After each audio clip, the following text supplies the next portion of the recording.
Hello, everyone. So we got list 2 of 5 of the holiday season coming up here. And of course, as you saw from the title, this one is my most anticipated movies coming out next year in 2026. There is quite a lot coming out. So this one was a little tough to compile together, but these are the ones that personally just I am most excited to see what they do. Again, do lots of good filmmakers coming out with movies this year. There is a lot. There is a lot of really good ones. But yeah, I want to first start with some honorable mentions.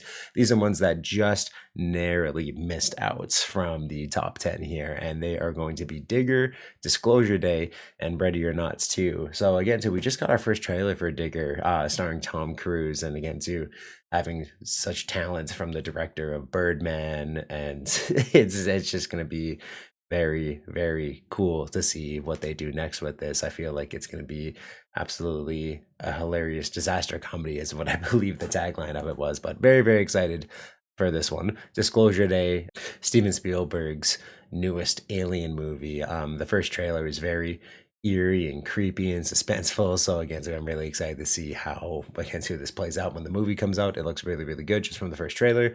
And then Ready or Not too. I loved the first one. I thought it was just an absolute blast. I hope that this one can kind of build on the tension and again to not just be a straight up repeat of the first one. But I'm just going in expecting a very bloody, fun, good time. And I'm certain that it's going to deliver on that. All right, so now let's start with the top 10. And number 10 is going to be 28 Years Later, The Bone Temple. So I did really, really enjoy the majority of 28 Years Later. The ending, again, too, was a little weird at first. Again, too, it's very out of pace in terms of the feel of the movie. But again, too, I know it's the apocalypse. You're always going to run into completely insane different type of people, especially after almost 30 years of living so isolated. And it's just what I've seen from the trailers, it looks like they're really building on again to suspense and horror, and again to more or less there's just so much going on within it. I'm really excited to see more of Ralph Fiennes' character. Of course, the Jimmies is something that most everyone's going to be excited for. They're going to go to some very dark, horror, uncomfortable places with it. And I just feel, yeah, it's going to be great tension and a very, very good follow up to what was a very, very good movie. And number 9, I have The Mandalorian and Grogu. So I love the show so much. The Mandalorian is absolutely great. And being able to see it on the big screen is going to be absolutely awesome. You have some really good talents coming into this one. Very excited to see Jeremy Allen White as Jabba the Hutt's son in this one. I feel like that's going to be a really, really good and fun role for him. But there's so much that this story can explore, and there's so much that they can again to build up Grogu as a character. I'm just very, very excited to see again to how they're able to continue growing this, and again to we all know set up a season 4 of The Mandalorian. And number 8, I have Avengers Doomsday. So I was able to see the first trailer for it before my screening of Avatar Fire and Ash. It got me excited, got me a little nervous in some ways, but we all know that there's going to be some great cameos, great moments, big action within this. Really interested to see what they do with Robert Downey Jr. and just the character of Victor Von Doom, one of my favorite comic book characters of all time.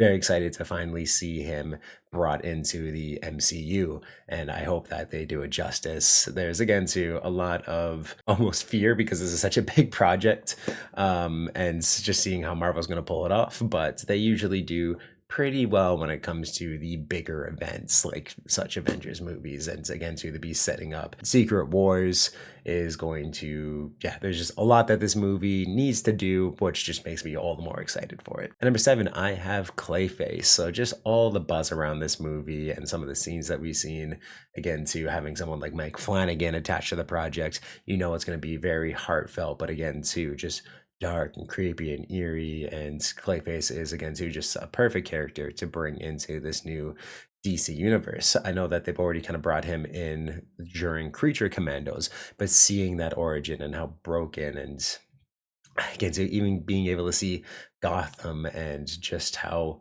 dark this world really can be, that's going to be our first glimpse as to kind of what we might see out of Batman when he comes into this cinematic universe. So yeah, just really, really excited for it. Premise seems great. All the casting seems amazing. And yeah, just a lot of talent behind this movie. Number 6, I have The Legend of Aang. So this is going to be the first of 3 Avatar The Last Airbender movies that follow the gang after so in between the events of the ends of the last airbender and the legend of Korra. So again, so being able to see them build these cities and just go on their adventures and have like the adults version of the avatar is something I've been wanting for like almost 20 years now.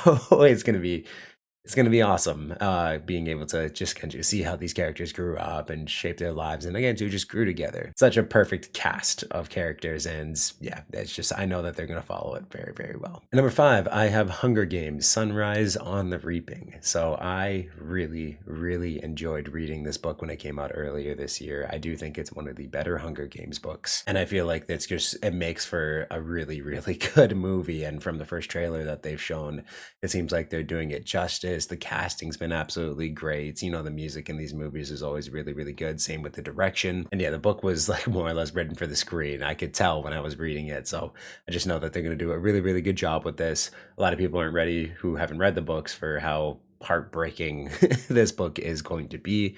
But again, too, it just serves as a really good setup to Katniss and of course the movies that we had already seen. It just adds a lot more depth to the characters, a lot more context, and yeah, I'm really excited for it. I think it's gonna be fantastic. And number 4, I have Spider-Man: Brand New Day. So yes, this movie looks awesome from all the set photos that I've been able to see so far. Seems like again too they're doing a lot of villains within this one, since Spider-Man is kind of back to being a street level hero, which is the Spider-Man that I love to watch when he's going up against so many villains, just overwhelming odds, and again too just having to save the city for multiple threats. That's Spider-Man to me, and I absolutely love that. It seems that that's really what they're going for here. There's a lot that they can set up for Peter's personal life within this one too. And again too, there's just a lot of setup that they need to do pre-Doomsday, and I feel like this movie is going to be able to cover quite a bit of it. There is lots for Marvel to do here, which means that there is lots of good that they're able to do. So yes, very excited for this one. Okay, and now we are in the top 3, and starting off at number 3 is going to be Werewolf by Robert Eggers.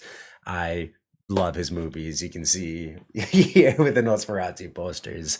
I love The Northman. I love The Lighthouse. I love The Witch. I think he has such a unique style, and I love how true he can be to the time periods that he's making his movies in. Again, too, first images that we've seen from the set of this look so dark and creepy, and I just know it's going to be absolutely brutal too. Another very classic, again, too, monster that Robert Eggers is taking on here. And after his work with Nosferatu, I just know that this is going to be an amazing period piece, and it's probably a character study in a lot of ways too. I think again too, it has a really good cast behind it. A lot of the same faces that you had seen from Nosferatu. We get to see Aaron Taylor Johnson in more of a lead role here too. But yeah, no, I just know it's going to be rage filled, gore filled, and again, to just an amazing period piece. And number 2, I have Dune Part 3. So yeah, Messiah is a really, really good book.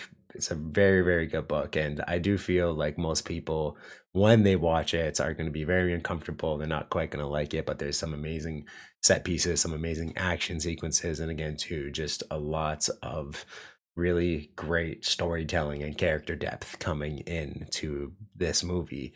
And again, too, just having the talent of Denis Villeneuve doing it. And again, too, just some amazing performances that we saw in Dune Part 2 are just going to carry over and make this an incredible visual spectacle. It's being shot entirely on IMAX cameras too, which just makes it all the more exciting. And yeah, again too, it's a big movie. It's going to be a very hard-hitting movie, and I'm just ready for it. As of right now, it's coming out on the same day as Adventures Doomsday as well. I don't know if the release dates are going to change, but that is going to be a massive day for movies if they keep those release days. So I'm excited to see if they do keep it. All right, and at number 1, we have The Odyssey. Of course, it was going to be this for me. Again, too, this movie is also being shot entirely on IMAX cameras. A year before the movie released, like all the IMAX screenings are already sold out. It's like everywhere for it. So yeah, it's going to be a visual spectacle. I'm really excited to see if they're going to introduce the gods within the storytelling of this one. Most Hollywood movies don't, but I feel like Christopher Nolan is, regardless, going to do a lot of justice to the story. Again, too, it's an absolutely amazing cast. You already know this is going to be a long movie, at the very least 3 hours that it's going to take up. But visual spectacle. It's an amazing story. It's one of the most amazing stories ever. So yeah, just see it on the big screen and done with such justice and such talent behind it, it's like Christopher Nolan is, yeah, it's easily number one. As soon as it was announced, I knew it was going to be my number one, whatever year this movie was going to come out. All right, so in the comments down below, let me know which movies you are most excited to see next year. I do have a few more videos coming out. One of them is going to be my top movies of 2025. So turn the little ringer on, stay tuned for that. So I just gotta still blast through a few more movies. There's still the Christmas release dates coming out, like Marty Supreme, and yeah, just a lot to catch up on still before I make that video. But yeah, of course, if you like what you see here, like, subscribe, comment down below. Anything to help the channel out is very much appreciated. And yeah, just can't wait to see again too what you guys liked the most from this year and what you're most anticipating for movies next year. Awesome.